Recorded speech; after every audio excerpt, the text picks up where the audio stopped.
Today, white people in Britain are victims of straightforward, old-school, out-and-out racism. West Yorkshire police have blocked white recruits for police constable entry programmes. White people cannot apply. This is the same West Yorkshire police that were accused of dragging an autistic teenager with scoliosis to a police station because she said a police officer looked like her lesbian nana.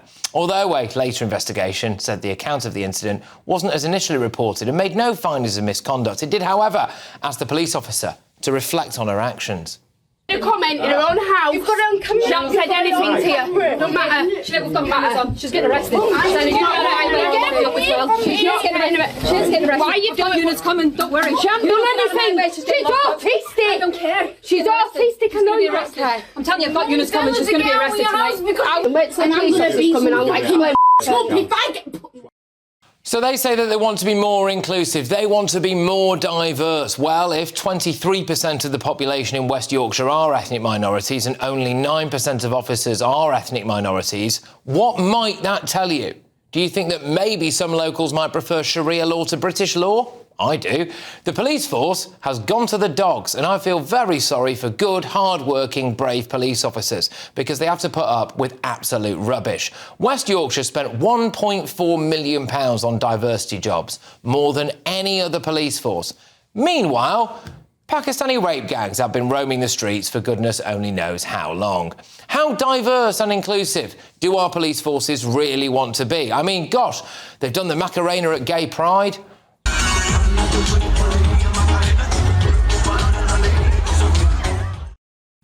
They've shouted, "Free Palestine!" Free Palestine! They're basking in the glory of having trans police officers. I'm trans. I've always known I'm trans, ever since I can remember. Growing up, I just pretended to be someone I wasn't. They've said a big salam alaikum and a shock round to the brothers and sisters, and they've thanked the elders.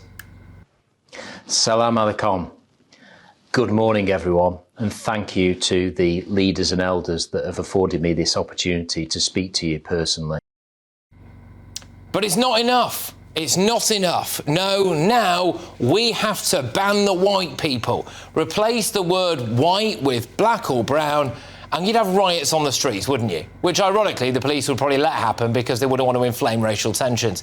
In 2023, the head of West Yorkshire Police was complaining about budget cuts. Well, they've spaffed £1.4 million on diversity jobs, and now they're banning white people from joining the force. If you ran a business and banned people of a certain colour from coming in, you'd expect West Yorkshire Police to turn up and arrest you for racism. So, why are they being racist? Let's get thoughts from our panel this evening. Senior reporter at Guido Fawkes, Ellie Wheatley, Tory peer Lord Bailey, and journalist Benjamin Butterworth.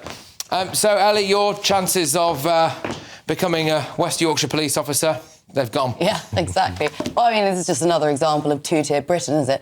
Because positive discrimination is an oxymoron. Discrimination in all forms is wrong, and that's not part of our British values and what we should be proud to be standing for. So I think it's absolutely shocking.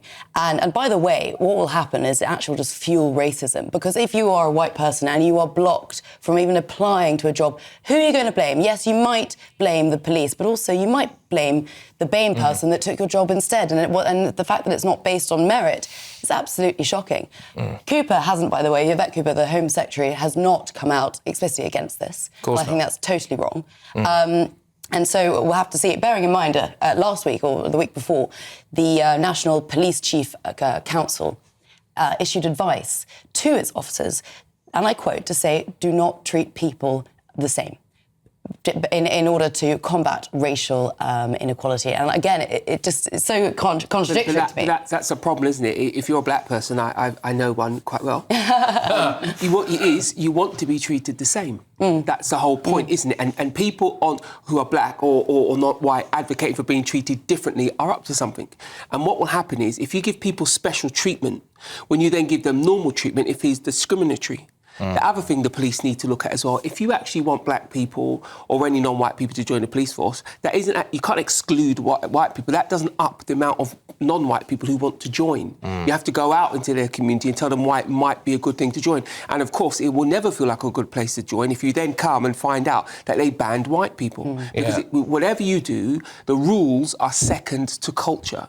And by banning white people, you affect the culture negatively. And the last thing I'll say as well, they may get to the point where they can't recruit enough officers at all. The idea that because you have 23% of people up there who are not white, that you can replicate that in the police force simply in fact, it's unlikely to be true. Yep. And if you can't do that, then what do you do when white people think, you didn't want me last week, so I won't apply this week? Yeah. I mean, this is a massive slap in the face to anyone from West Yorkshire who happens to be white, who is desperate to go into what is actually at times quite a low-paid job, especially for the amount of rubbish that you have to deal with being a police officer, going to all sorts of different incidents, potentially putting your life on the line, and you're told, actually, thank you for applying, but we've just shredded it because you're white, Benjamin.